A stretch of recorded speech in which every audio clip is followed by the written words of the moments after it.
here. It's finally here. The Monster Hunter collab is now live on Dragalia Lost. This might be uploaded a day after it comes out, but still regardless, it's here. It's finally here, and well, very quickly, I'll be going over absolutely everything they dumped. I'll probably do the banner units last, while my phone's loading, I'm saying this. So I'll probably do the units last, but right now I will go over the event and just absolutely everything that this event has to offer to a newer person. So then right now there is a lot right here, but this is treated as a raid event without the free character. So there is the EX, there's the co-op, then there's the Otherworld fragment of farming stage, with on top of that trial stages as well, because collab events are tending to do that, and we'll just have the standard story stuff. Also, they kept raid boost stuff for this one, so that means there will be an Omega, and also that's a treasure trait. I'll get that in a bit. And also in the emblems, you can get the Omega keys at 600 bronze, 600 silvers, yep, and should be 3,000 gold. Yep, 3,000 gold. And with that, you'll unlock Omega. I don't know when that is being unlocked. That might be this like G3 star one. It might be that, even though, well, there is obviously nothing that really says that it's Omega yet. But regardless, I'm now going to begin to go over why you should farm this. Let's just look at the initial farming stage. All these drop! Like, what? You get both rarities of scales. You get gold and silver orbs, as well as rainbow orbs too, which is now premium currency because of mana 70s. And well, other than that, just the standard dropping shit. And EX is pretty much the same thing, but also top in the augments in there as well. For an EX stage, that's honestly pretty good. Oh yeah, and also a gold dragon fruit has been added to that one. Wait, something I want to double check real quick. Can gold water be here? No, it's not. Never mind. Okay, because I saw the silver water, I thought the gold water would be in there. Oh well. But yes, though, you get a lot of orbs and scales from those guys, and from the Otherworld fragment of farming stage, you get crystals, whetstones, more rainbow orbs, but also the treasure trader material, the scales, in which will also from the initial farming stage. You also get hard horns, which is also a treasure trait thing, which we can now move into. I did buy some stuff, but right now I do have the wiki pulled up, in which I can tell you what I've already bought already. So you can buy one of each of the new prints, in which I will go over also a little bit later. You can buy a Champion's Testament. You can buy a Knight's Testament. You can buy Damascus crystals, steel bricks, 4 full Moonlight stones, actually. So well, that's a mob 4-star dragon right there. Twinkling sands. Then with the rest of this I didn't buy. So you can buy even more augments, 45 of each. So much enhancement of materials. It's nuts. And every orb, wait, no, never mind, not every orb, I lied about that. You can buy all fire, all water, all light orbs at the moment. You can buy fire scales, water scales, and light scales, crimson cores, then just mana and rupees. But most of this is from other scales. But also you can buy weapons too, in which the weapons shall consist of one of each one of each weapon type, obviously. Which will those are. Trying to find them. They're on the side. Okay. So I bought. You do get one sword for free, but I can mob it from here. You can buy a katana, dagger, then lance, bow, wand, staff, and these weapons, they do boosted damage against Fatalis for you newer players. That way, you can then do a little bit more damage while farming for some faster farms. But then, there's also Fatalis weapons as well, in which, these outright do more damage to Rathalos and Fatalis, which is honestly pretty nice. And which will also one for each weapon: sword, katana, dagger, axe, lance, bow, wand, and staff. So yes, these are definitely collector's items. I would recommend picking them up because, hey, they're fancy. There is fancy stuff. Now then, there was also a Blazon summon, in which I didn't finish the dragon yet. Which, by the way, here he is, right here. Rathalos. When mob, he boosts flame HP and strength by 30%. So that makes him a roughly equivalent to High Ground Hilda, and Firestorm, it burns. So all in all, this event is seriously worth farming. There's so much you can get from this event. It's seriously worth farming. So then, now that I got that done with, let's now move on to all the Windprints. Alright, so this is the free 4-star print, Soaring Terror. It boosts defense when HP 70% or above, and dragon damage, in which, when it is mub, I can actually show this off, because this one I did mub. It should be at the bottom because I didn't enhance it. Here you are. This is it when it's awoken, and it's 10% defense and 10% dragon damage. So honestly, it's not bad, but it's not the best either, because if it fills a dragon offense and a defense roll. So then, what we also have is the 2 Monster Hunter prints, a Suit of Midnight. It is a Shadow Flushing Guard and Shapeshift Prep. Honestly, that one's alright. This one is a Feline Hospitality. HP 70% or above, crit rate 6%, and critical damage double buff 8%. These are obviously not mob. I can mob them if I want to, but I'm trying to conserve my Eldwater a little bit. Which, actually for that, I can show you their alternative arts by going to the Eldwater area. Oh, nope, I meant to do this. So fully unbound. There you go. Full art. Mim. I'm right there with cats. So it becomes 10% crit rate and 15% crit damage double buff. What I will say about this is that this is, in short, this is a little like 11's Champion, to avoid it can give you crit rate and crit damage, but it doesn't offer like strength or skill damage, which is obviously really good. So I find this a pretty good print, but it's nothing to go all oogles over. But what I will say is that because critical damage is a double buff, that means that you can run another critical damage on top of that, and it can still be absolutely monstrous. Now, the Suit of Midnight, here it is in its Awakened Dart, and it becomes 3 times Shadow Fletching Guard and Shapeshift Prep 10%.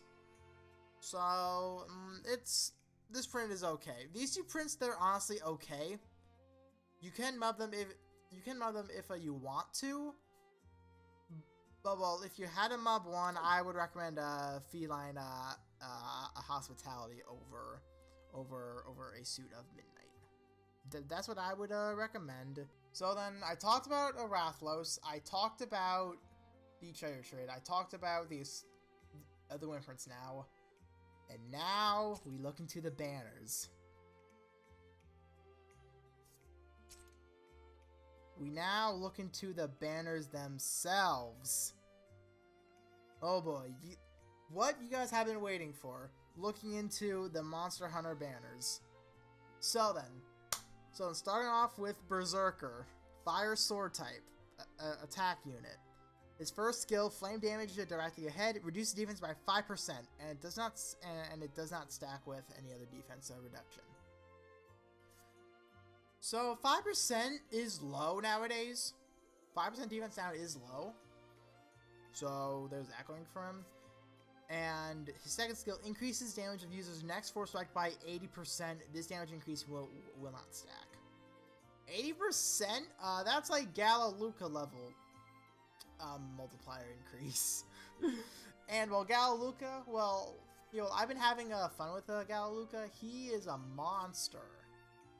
He's a monster right now. Co-ability is still Dragon Haste. This ability right here is where it gets interesting. Great Sword Expertise +2. Grants the user a unique force strike, looks cool by the way, and increases force strike damage by 30%. Their force strike has 3 increasingly powerful charges and 20% increased damage to enemies in break state. In addition, they are immune to knockback while charging their force strike. So that means they can't get cancelled out of their force strike, which is nice. Their force strikes are doing even more increased damage and do even more damage when they're in break. So yeah. He then has sleep res and crit rate 20% against enemies with reduced defense, in which he can apply that himself. So last thoughts on Hunter Berserker. He's a truck. His force strike is a truck. It does so much damage. That's what I've heard from other people, at least. I'm going to do my free multis before I do a summon video, in which, well, if I do pull them within my free multis, I will be making a video of just a free multi compilation, just me voicing over them, I guess. That's what I will do. But he is a really good unit. He's a really, really good unit. Now we move on to the next. Hunter Vanessa. Now then, even before I go into this unit, if you pull her for waifu, I don't blame you at all. I'm now recently on the Vanessa train. I'm going to be honest with you. I'm recently on the Vanessa train because holy shit, I want her. Light Lance is attack unit. First skill, light damage at 20 is directly ahead and inflicts paralysis. Still very good on a paralysis punisher team. Now her second skill is where things get interesting. Enraged Guard. Activates Enraged Guard for 3 seconds. Upon using this skill, the user will also be granted immunity to knockback for 3 seconds and take 70% less damage from the first hit they take in those 3 seconds. That already sounds nice. She can tank as long as that you time it. Therefore, she has a survivability right there. But there's also, if the user takes damage during Enraged Guard, their strength will be increased by 30% for 90 seconds. At this point, Enraged Guard will be removed. None of these effects will stack, and this skill will not provide a damage immunity window. So then, what that means is that, well, the instant she gets hit when you use this skill, within that 3-second time frame, she will gain 30% strength for 90 seconds. She'll take 70% less damage. Enraged Guard will then be removed, and it will not count as an iframe. She will still take damage similar to what the counter move does on some units, mainly on Cassandra and Fiorm, and Leia as well. That in itself is very good, because 90 seconds, that's even in high dragons, under certain circumstances, when you get like geared high enough, you can clear high dragons within a minute. So yes, being able to keep your strength 30% for 90 seconds, that's immense right there. That then will she also takes 70% less damage when you time it correctly.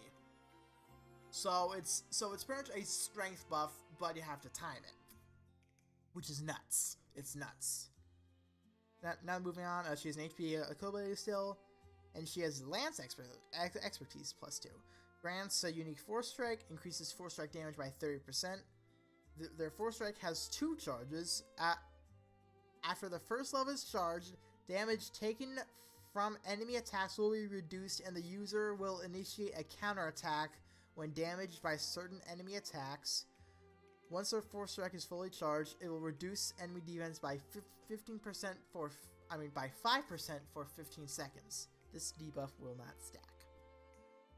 So from her Force Strike, it will do increased damage. She can tank with it, she can counter with it, and reduce enemy defense. What? She is so versatile. It is nuts. It is absolutely ridiculous. Then following up, she has Curse Res, and crit rate is increased by 20% against enemies with reduced defense. Same as Berserker. Oh my god. You thought Berserker was busted. Vanessa is absolutely nuts compared to Berserker. Alright? She has 2 things going for her, right? She's waifu as fuck. And busted as fuck. She's amazing! Like, holy shit. Alright then. Now that that's all done, we shall now move on to the featured dragon, which is Fatalis. I have no idea what the lore behind him is, but he's some sort of legendary dragon in Monster Hunter World. I don't know the lore, I don't play it, but he looks cool. Now then, he just deals shot damage in a line, basic. Shadow strength of 30%, and this is where he gets interesting. Increases strength by 50%. When the user's shapeshift is undone, they will be cursed for the rest of the quest,